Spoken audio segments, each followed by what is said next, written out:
She doesn't speak English, but hopefully will enjoy the pictures.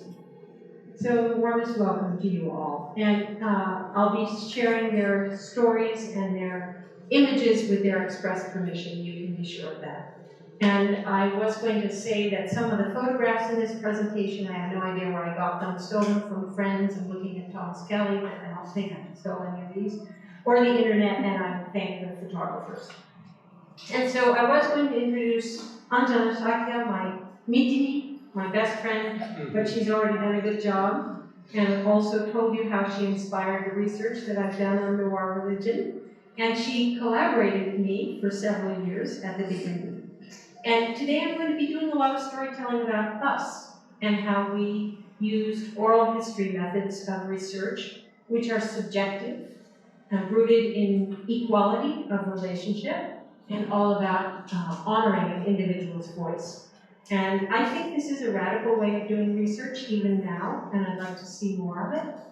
We are never experts over another person's experience.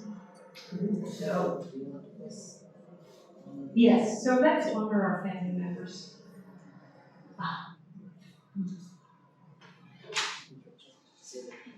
Okay, so we're going to start by honoring Nagalabhyama.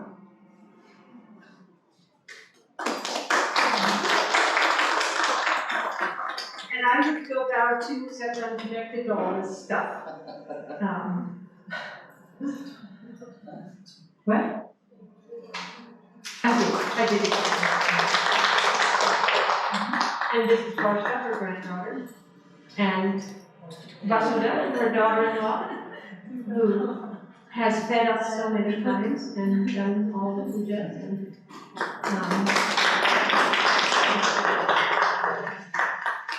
I would say that Newars who dedicate their lives to maintaining rituals and maintaining this beautiful religious culture don't always get a lot of recognition. And so we really want to make sure that that doesn't happen here. And this is the Mali family, Sunil Mali and Anu Mali, and Visa in the back. And they are the children and grandchildren of the Malinima, and you'll be finding out who that is later on if you're still awake. About 2/3 of the way through. Is that it? Is there anyone? Polista was coming, but she hadn't left home yet. So, yeah. So I do hope to convey today a sense of how living Newar women, Newar deities or dyas, and the Kathmandu Valley are related. We're surrounded by sacred images here, but these aren't inert, standalone objects. They're living energies that arise in relationship with human beings and this place we call Kathmandu. Newar identity is closely entwined with the Kathmandu Valley, both as a physical place and as a sacred landscape that fits into the larger sacred geography of the Himalayas. Talking with and about Newars, places in the Kathmandu Valley are always a central part of the story. And I hope to give examples of how places here can be holders of memory and knowledge, history and identity, just as the human body can be. When you think of a repository of culture, it's natural to think of written texts. We're so book-oriented. And indeed, the Kathmandu Valley is rich in religious texts, but knowledge is also embodied in places, in our physical bodies, and in religious images. My research has involved recording interviews and then making translated transcripts of what a woman said, mostly women, some men. And although I've learned from many people, I've had 5 major narrators, all Newar women who had intense relationships with local goddesses. My relationships with them lasted for decades and keep on deepening. And I think it's fascinating to look at the trajectory of a life over time in a particular place and how it intersects with other lives, including mine. We affect each other in profound ways. So in my writing, I'm frequently time traveling between previous selves, both my narrator's selves at different times and my own. My perspective has been informed by the fact that Newars don't use the word I or the word you very much. If they want to say I or you, they say we. And anyway, oral history narratives are created between two or more people who bring their own life stories to the conversation. You should know about who is asking and why, as well as who is telling. Okay. Oops. This is a later picture. I couldn't get a picture from 1970. I didn't ask Thomas. My fascination with Kathmandu, but here's the Kathmandu Valley. My fascination with Kathmandu started when I lived here as a child in the early 1970s, when my father was posted as DCM to the US Embassy. I'm very happy to say that we have the US DCM and his family here today, including his daughters, Lila and Athena. Athena was 8 when she came, and I was 8 when I came. And Athena even has the name of a goddess. That's me as a kid in Kathmandu. And that was a very long time ago. Living here was such a powerful experience that my own identity has been entwined with the Kathmandu Valley ever since. The place itself holds power for me and a sense of possibility. And here's another little girl in Kathmandu. Even though we didn't meet until we were teenagers, I love to imagine what life was like for Anjana back then. Kathmandu was so different when we were kids. There was nothing to buy, no supermarkets, no malls, no advertising billboards, and no TV. What there was a temple or a shrine on every corner, sometimes just a stone, but more often a beautifully depicted deity in metal or stone, and that was usually a goddess. I can't tell you what an impact this had on me as a little girl. People weren't watching TV, they were worshiping goddesses all day long, both women and men, practically on every street corner. And not only goddess images, living women and girls were honored. So this is the Patan Kumari, and this is an Eid ceremony. As a girl in Kathmandu, I didn't take my American identity and culture as set in stone as the only option for me. I knew there were more sacred ways of being a person in this world, and especially a girl, a woman, an old lady in the world. I wondered what it would feel like on the inside to be a Newa girl. My father was posted here again in the 1980s when I was in college, and I began to feel curious about the intense well-being I had experienced here as a girl, the shocks of happiness I had felt in my own body, here, different from anywhere else. Can you understand that? That's what my research is really about, even now. This is Todd Lewis's photograph. I do know I stole it from him. Early accounts of Kathmandu describe it as a magical, idyllic place. It was thought to be Shangri-La, somewhere otherworldly and apart. I should say Western accounts.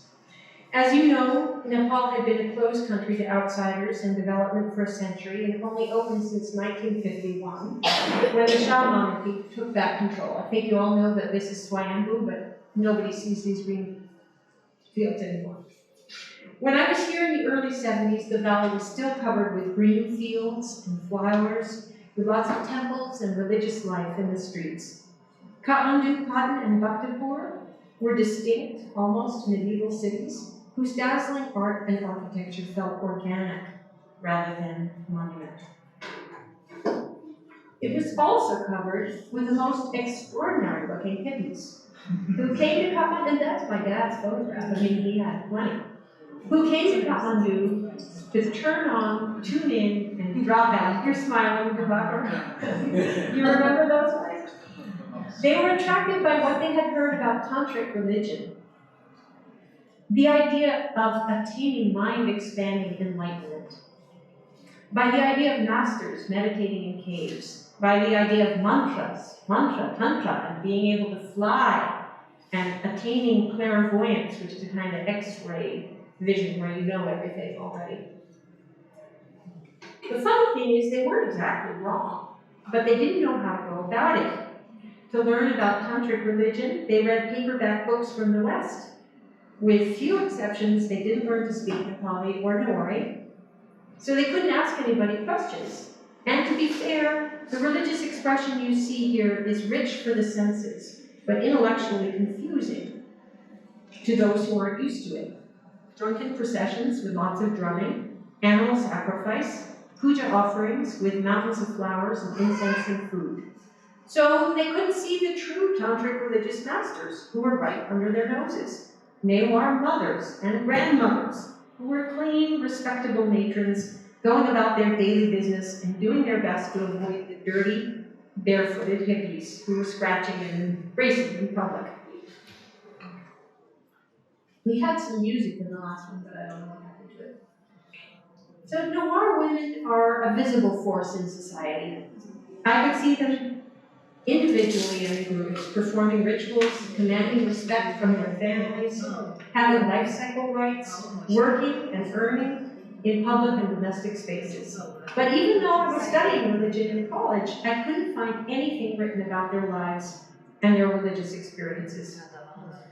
Just 50 years ago, most Newar women were illiterate. That didn't mean that they were poor or ignorant. In fact, they were the holders of vital cultural knowledge and religious expertise. But they did not have a tradition of writing down autobiographies, even religious autobiographies, as is common in Tibetan tradition. You might not know that Tibetan autobiographies can be written by another person, even though it's an autobiography. So I went back to Kathmandu after college, intent on doing just that. I was able to do it because of my friendship with a brilliant woman my age. My connection with Anjana gave me a large network of relatives, their neighbors and acquaintances, and through that network, I was welcomed into women's lives and homes, and we did the research together during all of this time. So I would ask a question that I would think was brilliant, and she'd say, "No, I'm not asking that, that's a stupid question." So she saved me frequently. We met a lot of women that spring and made close bonds with two in particular. This is Dilmaya Aji with Anjana. Dilmaya was a traditional Newar midwife, or Aji, from near Asanpol, who took care of pregnant women, delivered babies, performed rituals for newborns and mothers, and healed childhood illnesses. As a midwife, she was a public personality in her neighborhood and viewed as a kind of ritual specialist. And this is Nagbahaldyama, back then. I'm honored to have her here today, so honored. That's her title, which simply refers to the place she lives, Nagbahal, and the fact that she's a possession medium who heals people while in trance, possessed by various deities. Dyama means godmother, which is shorthand for Dyawei Ma, or person to whom gods come. Possession is not unusual here. I'm sure lots of you know or know about a neighbor with Dyama who lives her life identified with at least one goddess. The deities who come to them are not all the same, but vary from medium to medium. This is a painting from this gallery of Bijeshwari Ma, one of the yoginis, Buddhist goddesses who can fly. Her other names are Vidyadhari, or giver of esoteric knowledge, mantras really, as well as Akas Devi, or sky goddess. And here is an iPhone photo of Bijeshwari Ma's temple courtyard below Swayambhu. This picture makes it look bigger than it really is. A life-size image of the deity, which is red and 3D, is inside a shrine near the blue tarp in that corner, and it's forbidden to photograph her. Here is Bijeshwari Ma, again, on the left, possessing Nagbahaldyama and speaking using the medium's voice. Although Dyama has several Dyamas who come to possess her in turns, Bijeshwari Ma was the first deity to reveal herself to the people around Dyama and to speak to them using Ma's voice. She had been ill for a very long time, with episodes of silent possession that scared her family and the people around her. She'd be cooking and suddenly fall in the fire, things like that. But one day her body took the position of the goddess Bijeshwari Ma, with her left leg pointing all the way up to the sky, standing on her right leg for hours, and the goddess finally spoke through Dyama's mouth to tell the crowd who she was. And people hurried to worship her. You have to ask, where does this divine consciousness and voice come from? I think it's a mystery. The goddess cares for a human woman, often someone who has been suffering, and enters her body in order to speak and interact with people directly. And here on the right, she's possessed by the son of the goddess Haridima. Dhanbazu is a very sexy young god who flirts with women young and old and makes everybody crack up laughing when he arrives. The Dyas, the deities, eat flaming wicks, and they need lots of incense. With Yama's body, they're able to actually eat and drink puja offerings, different from just sticking a sweet to a stone deity's mouth. Both Dilmaya and Nabahal were tantric healers, whose power to heal the sick and protect people from harm came from their religious expertise. Most of all, their power derived from their unusually close relationship with deities who, if worshipped correctly, would help them in every way. I was interested in goddesses, but I think it's important to tell you all that there is no word for goddess in Newa language. The word Dya for deity is gender neutral, as are all personal pronouns.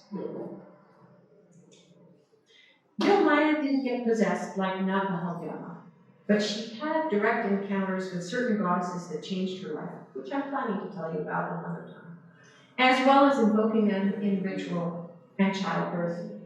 For both of them, the association between goddess and woman got so close, their identities mingled together. So everyone around them, their families and neighborhood, knew them by the goddess.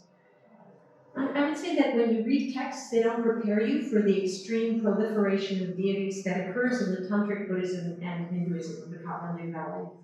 There are goddesses and gods everywhere we look.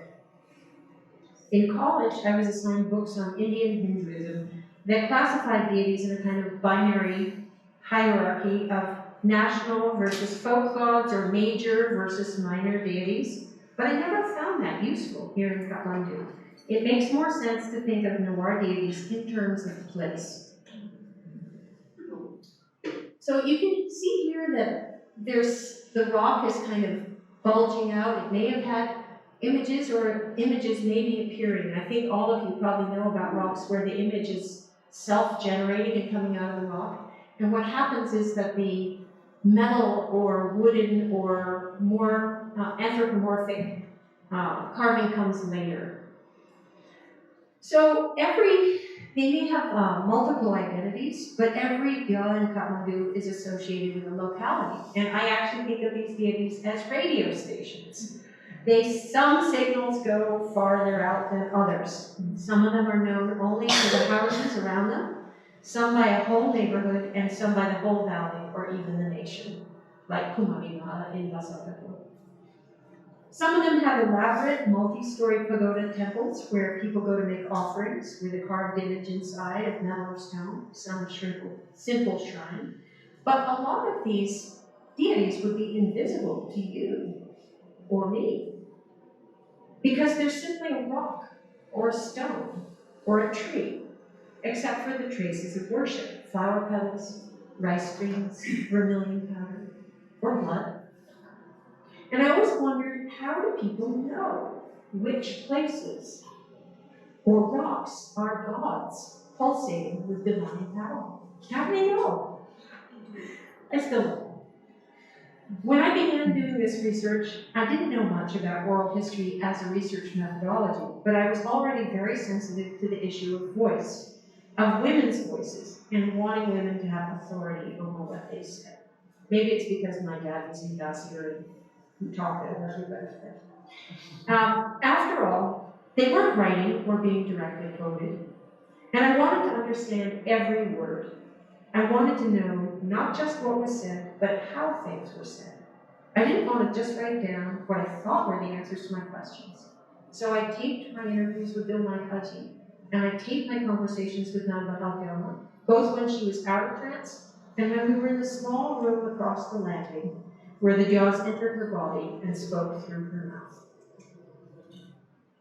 mouth. It hadn't occurred to me that one woman could have more than one authentic voice. There were times when a visit to Newa would have me taking conversations with 3 different narrators on the same day. One with the goddess Haritima speaking through her when she was in trance, one with the god Kathmandu, who was Haritima's eldest son, and one with Newa herself, once all the gods had departed. You can see how different those. And we worked every day at translating, but in the end, it took me years to finish translating those tapes. And I've had help from not only Anjana, but Vasana, and Vasana, one of my former research assistants, is here, and Rajani, and others. When I finished these beginning tapes, I realized that I had a treasure. This wasn't just information. These were real voices, spooling out inhabited landscapes of narrative. And they didn't just contain the answers to my questions, they had a richness of story to which new questions can be posed and new meanings can be found in the future. Over a decade later, I went back and expanded my project to include 3 more women as major narrators, continuing to tape and make annotated transcripts. I came back as a Fulbright scholar, and I'm grateful for the support I received at that time. Now you're going to have to bear with me for a little while here. There are 2 points that I'd like to make at this juncture. The first is that when I came back, the Kathmandu Valley had changed drastically. It was under siege.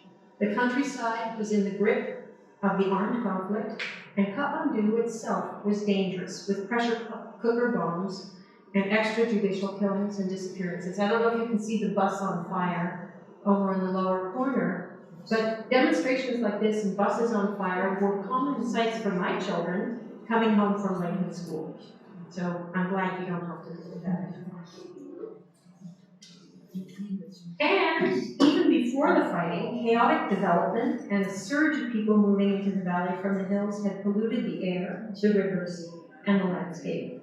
The green fields had turned into hastily built houses and cement pillars. There was garbage everywhere, and destitute people in the garbage, including packs of orphaned kids who were nearly naked and out of their minds from sniffing glue. The place was in crisis. The second point, this is where you really have to bear with me, is that oral history turned out to be a uniquely appropriate way to understand how some Newars used tantric religion to address the political crisis while appearing to ignore it completely. Scholars suggest that Tantra began in the 7th century as a religious movement against the life-denying asceticism that then was dominating the subcontinent. Away from the binary of purity and pollution, where I'm pure and you're dirty. Away from the hierarchy of the caste system, but most of all, it was a movement that revalued the feminine. The tantric lens saw the female as generative, powerful, and completely auspicious, a viewpoint that honored not only goddesses, but living women in all phases of life. It was very radical then, and if you think about it, it still is. So Tantra, as it shaped Buddhism and Hinduism, had always been a countercultural movement, almost a hippie movement of its own, subverting the dominant culture. In the Kathmandu Valley, one of Tantra's strongholds, it had been under attack since the Gurkha conquest of the Kathmandu Valley in the late 18th century. The orthodox Hinduism of the Gurkha kings was both patriarchal and militaristic. For 200 years, the government had both suppressed the religious practices of the Newars and also starved them of resources, causing some of them to disappear or go under the radar. And there's a whole tradition of secrecy in Tantric religion anyway, of not speaking, but using rituals, which are physical actions based in the body, as well as mantras or empowered syllables, diagrams, dances, and other means of conveying religious truths. Although there are many tantric texts, they're really confusing. They're deliberately obscure, and they're more like codes. Tantric religion is based on direct inner experience which arises in your own body. Whether it's from meditation or direct revelation, in dream states or encounters with deities. And the whole tradition is based on oral transmission. A guru or a teacher or a deity must give you the teachings and empower you to implement them. You're supposed to wake up And you can't get that from reading a book, because it takes place in the body. There has to be a voice. There has to be an ear. So here we come with a tape recorder. And it turned out that recording narratives with these tantric religious masters allowed me to gain an understanding of their experience I couldn't have found any other way. Oral history has a lot to do with presence, with empathy, feeling someone else's feelings in your own body, knowing what they know through your body. And it also turned out that these remarkable, but also unremarkable older women, their religious mastery hidden by their ordinary clothes, children and grandchildren, cooking pots, brooms, and their bunches of mustard greens bought in the market, were part of an unrecognized resistance movement in which the Kathmandu Valley was defending itself. This is Swayam Pujana, a medium who lived behind the goddess Haratuna's temple at the Swayambhunath Stupa, a major Buddhist holy place. There are lots of mediums in Kathmandu, but she was unusual in a couple of respects. The first is that she was a public personality who was famous all over the valley and even outside it. The second reason she was unusual, and you can see kind of behind her, that's her asana. You can see this huge silver throne with naga snakes curling at the top, and that throne, when she wasn't on it, would be worshipped by everybody who came. Unlike other mediums, she had a regular schedule of possession times when she sat on that asana, with deities coming to speak and heal through her. But unlike most other mediums, she spent as much or more time going out with her devotees and doing massive pujas in a lot of different temples and holy places, some of which were even outside the Kathmandu Valley. And I joined her on quite a few of these outings. And in general, puja outings and rituals were a complementary but very different part of my narrator's religious lives from their inner lives, which included powerful meditation practices and visionary experiences. I was able to explore those in our interviews, and what I experienced during the outings helped me understand what I was hearing. Not every temple was far away or forgotten. This is Lutiadima's temple, next to the riverbank, located outside what were once the ancient city walls of Kathmandu. Lutiadima is a goddess who was important to Dilmaya and to her daughter Tara. And that's her local Newa name. You also may know her as Anjana.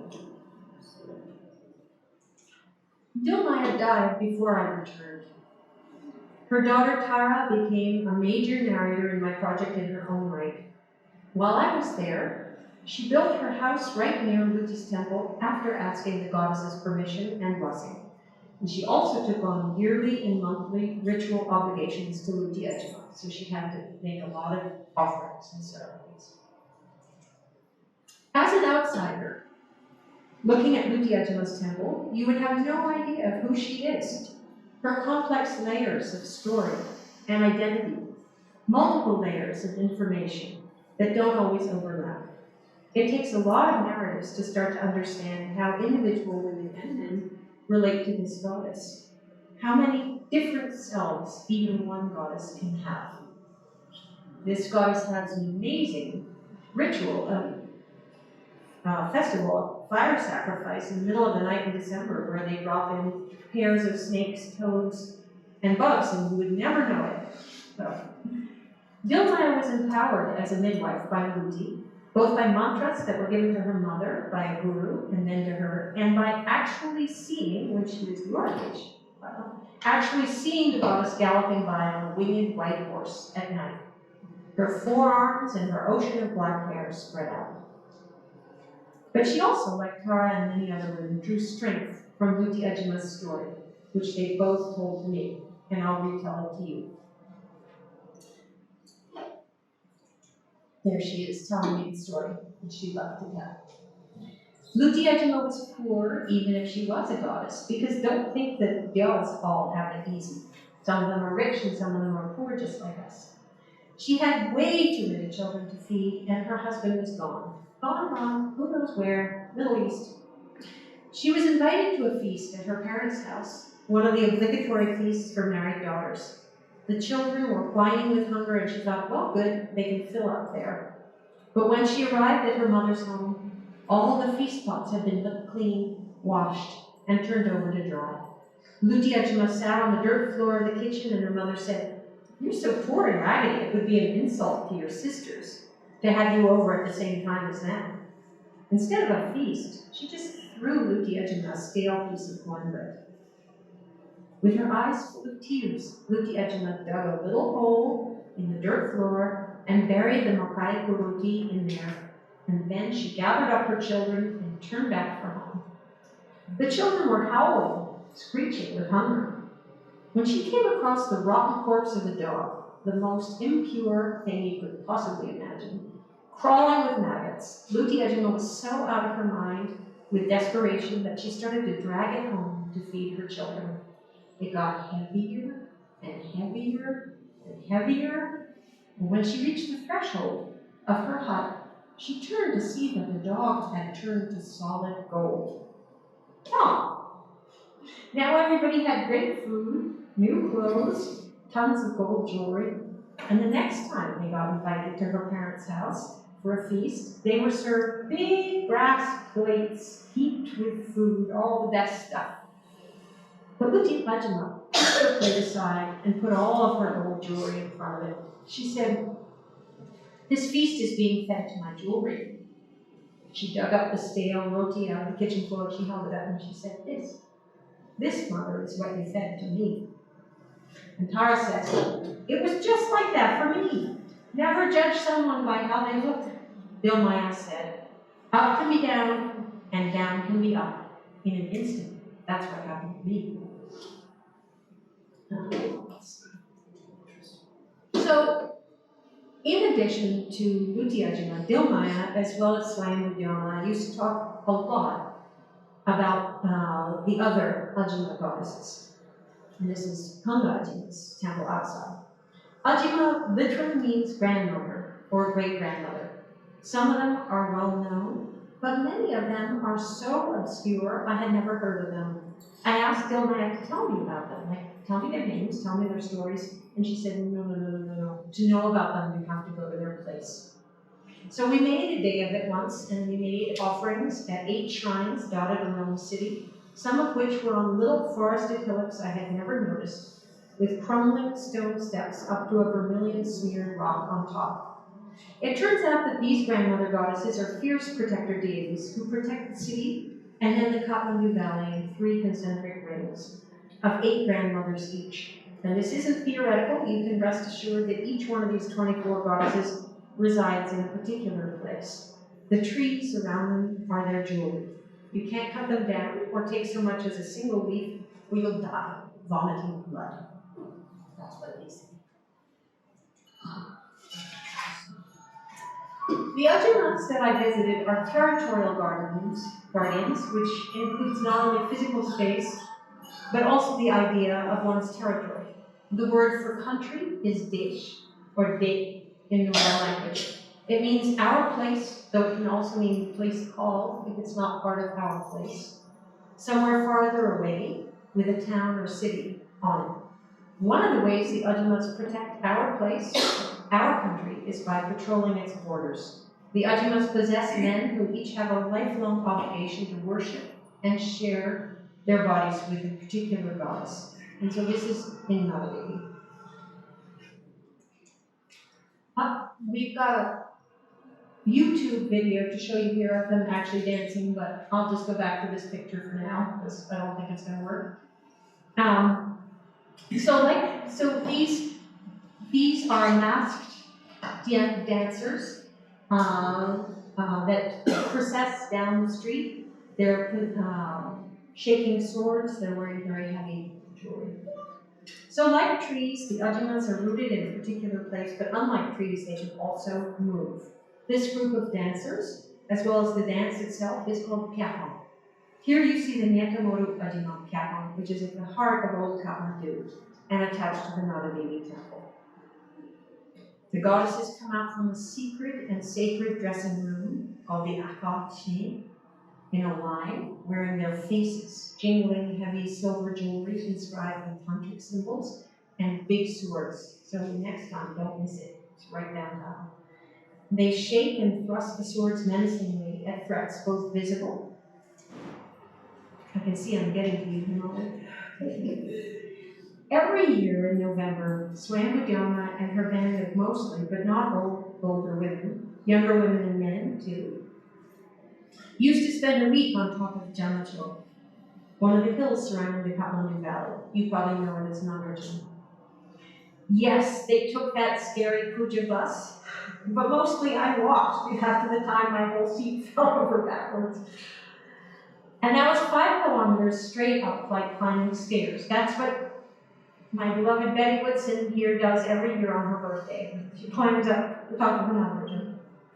Dhyama purified herself by taking a bath at a spring along the way, and after that, she didn't speak for the entire week. She fasted and meditated up on top of the mountain.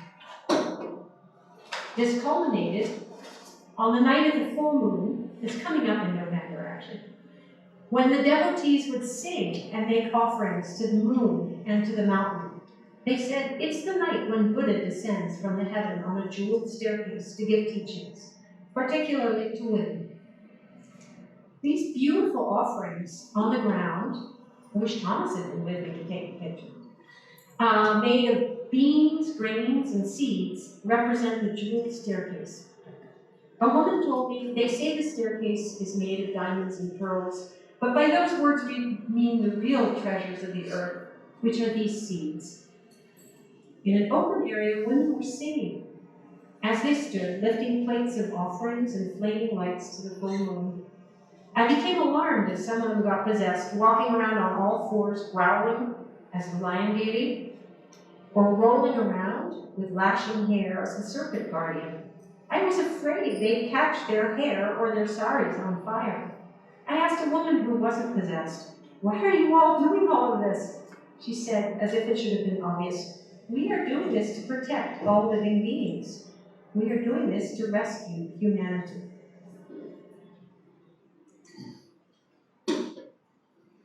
The next morning at dawn, we would look out over the valley, so full of mist it looked like a lake. Only Swayambhu on its hillock rose out of the mist. I don't have a very good picture of that. When I was a kid, if you would go up on a hill in the wintertime, it would be all mist with just Swayambhu sticking out. This was the day Swayambudhyama would resume speaking and eating. She would end her meditation. There would still be a lot of ritual activity. You can see the valley below, including Dhyama bestowing mantras on a few people who had earned that new level of initiation, but everyone would be relaxed and happy. Swayambudhyama, she's so happy. Swayambudhyama told me, this mountain, Jamacho, he is a sage. She said, he has 2 wives, Tilacho Mazu, pointing out a tall hill to the southwest, which I knew by a different name, and Pucho Mazu, the tallest hill at the southern rim of the valley. She said, they were here at the beginning. In the beginning, this Kathmandu Valley was a lake. Vipassana Buddha flew here to the top of Jamacho and flung a lotus seed into the lake. The seed took root deeply. After some eons, a miraculous lotus grew out of the water, a huge, beautiful flower, flashing rainbows in every direction. Manjushri, the Bodhisattva and Buddha of wisdom, saw the rainbows and came, saying, this is a good place for human beings. He sliced through the mountains to the south and let the waters drain out, all except some lakes and ponds, which he reserved as the abode of the sacred Nag serpents, guardians of the water and the land. I think I talked to you about them last year. And this place was revealed, this beautiful, wondrous, fruitful place full of gods, the best place in the world for people to reach enlightenment. She said, we come up here, and we remember that. We can see the whole thing happening up here on Jamacho. So this vision of perfection, I saw it. I carry it with me in my heart. The mountain Jamacho is in my bones, and also his 2 wives, the tall hills, Champadevi and Polchoki. But how might the words spoken by these short, round women, these giants who are saving the earth for humanity, be useful for the future?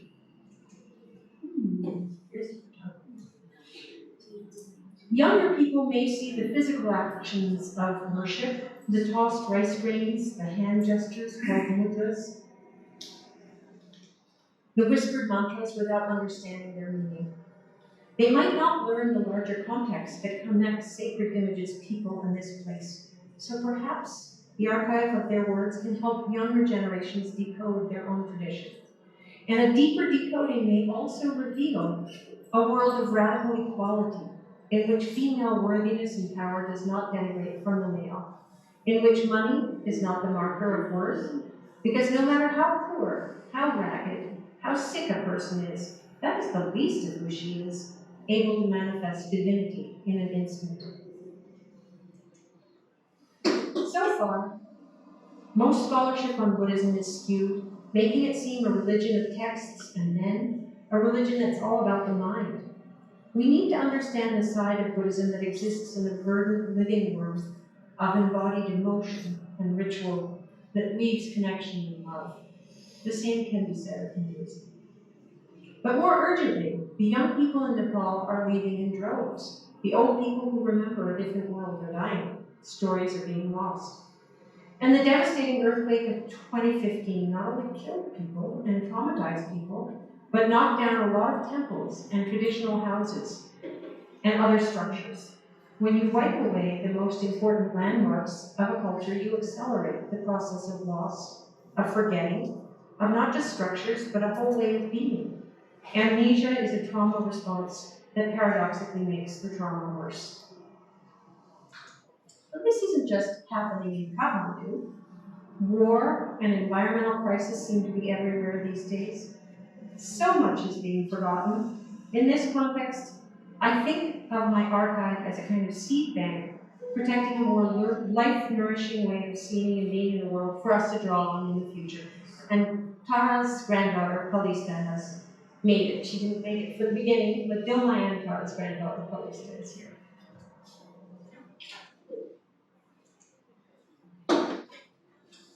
Instead of generalities, we need stories and histories that are as specific as possible and that include a number of individual voices. The psychologist Carol Gilligan writes about how woman's voice emerges not in isolation, but in resonance with the voices of other women, as well as in the engaged silence of the listener. I like the dictionary definition of resonance. This is Rajani, who first was my first research assistant, and Russell, and the rest of us. I like the dictionary definition of resonance, the reinforcement or prolongation of sound by reflection from a surface or by the synchronous vibration of a neighboring object. That's what we do for the women we listen to, and that's what they do for us. As our beloved elders pass away, their voices continue to resonate, both in our recordings and in us. Their voices make our own voices stronger. We are still listening. And even now, if you gaze at these beautiful paintings and statues long enough, you may hear them begin to talk. So, thank you for listening to all that.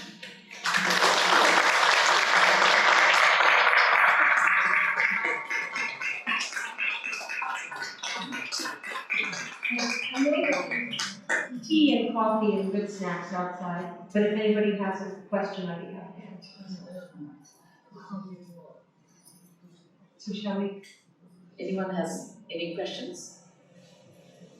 I know it was a lot. Is this resulting in a book? Oh, stop it. Yes, of course, someday. All right. Actually, Siddhartha, I was asking if you have the text for last presentation. Yes, Yeah, that's what I do. Yeah. Last presentation was On Mars and water. Yeah. Yeah. I have a question. Sure. I have really listened with one of the temple. Which one? There was a sacrifice. Yes. Lutia. Where is it? It's right walking distance from Old Kathmandu. It's on the banks of Vishnumathi. It's Indrayani or Lutia temple. it's so But it's across from Toloba. But it is actually a really crazy scene. I was there with Palista day before yesterday, and it was as crazy as ever. Oh, yeah? Yeah. What happened? There's just Just going there. there's just a kind of a lot of, just as this goddess had a hard time, there are a lot of kind of drunks and crazies and misfits who are drawn to it like a magnet. And last time I was there, I was bowing to the image, because I want to keep up my jaw connections, when we heard a hullabaloo and a howling, and a young man was running away from a very angry young woman who was beating him with her shoe. And, and just like, stuff like that happens all the time. There's always someone, and it's also a place where bodies are cremated. So it's just a wild scene. And I've actually, Polisa's great-grandmother, Dumaya, I have a whole chapter of her words about this temple where she saw amazing tantric things in the middle of the night, which I could share with you if you stay interested. Yeah. And the woman also over there, Which one? the one in that temple. At Utiatuma's temple? Or There's a woman also there. with me? If you're thinking of Tara, that is Polisa's grandmother, midwife, the one who had ritual obligations. You know, the point that I was really making is that there's so much going on in any divine image or any temple. 2 or 3 or 4 people will have completely different stories to tell. There'll be there's layers and layers and layers of identity that really is worth taking the time to find out. You would never know about this weird and wonderful, huge ritual that takes place in the middle of the night, like seriously 2 in the morning in December, with all these strange that people can't really explain. Or the story that I told you has many variations. The husband's in Lhasa as a trader, or now I said the husband's in Dubai, right? Because that's the modern thing. Or it was a pumpkin, or it was a dog, or whatever, you know, but it's the sudden reversal. And the idea that you should never look down on anyone, because riches and poverty can switch in an instant, and that everybody has inherent value. So, just, you know, there's a lot going on at every temple, but particularly this one, so go check it out. Yeah. So, Athena, gonna go check some of that out? These stories? Yeah. Some of the temples. Yep. So, thank you for listening. There's snacks and coffee outside. So thank you, Ellen. Thank you. And so I just want to tell you that we will be continuing to do these lecture series. Like anyone who is doing like Newa scholars, or anyone who has done researches in Newa art culture, we will be facilitating talk series. We actually next year we will be doing on Shakti. So some of the presentations she cut it off so that she's stuff I didn't tell. so she's saving them for next year. So when we will be doing exhibition on just Shakti of Kathmandu Valley, and so some of the lectures will be continued at that time. And I also want to share that there is a museum in the basement. Actually, we started as a gallery for both the floors, then we shut it off for a year so we could turn into Purna Museum of Newa Art, which my husband always wanted the best of Newa art to be in Kathmandu, so that people can really understand the quality of work we still continue to do as Newas. And he had been very, very involved. I always call him crazily passionate about Newa art, you know.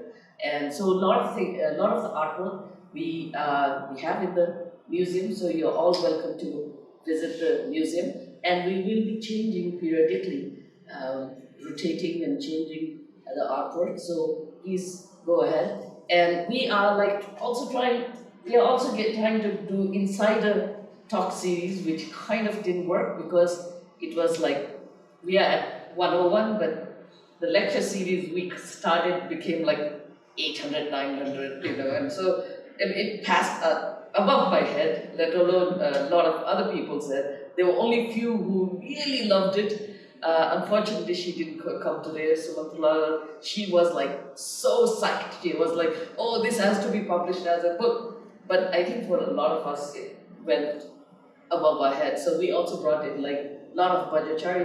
We brought one of the senior most budgetary priests. Then we had another. After that experience, we had Harvard-educated scholar, a Buddhist scholar.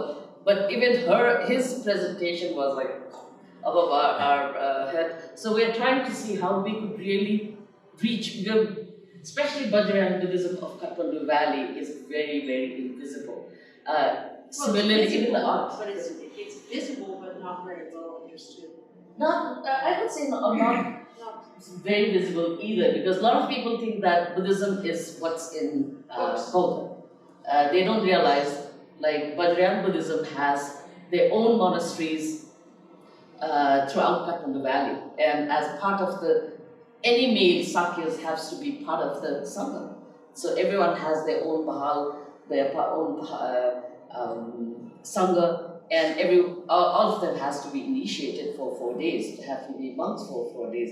Actually, when my son was in Japan, because he had become, he had done a semester there while he was in Antioch College, so all the rest of the team were not allowed in the core part of the temple, but he was allowed in the core part of the temple both as a Sakya as also someone who has been monk for 4 days. So, I mean, a lot of things are not even like, a lot of people don't even understand. So, we are trying to do the best to really show like what exists and what, it's too complex. Sometimes it's, for insiders, it's very hard to explain. When she did the last talk program, everyone loved it, because I think she was able to speak in a language which people understood, rather than very, very complex, tantric. But I couldn't have given that talk in the US. We're still assumed too much. So we will continue. We'd love to have you here. Please, thank you for being here. I think it's really, really wonderful. And especially for Dharma to be here, it's very, very, it's a privilege and honor to be here, for her to have her. And so there is a very small snack.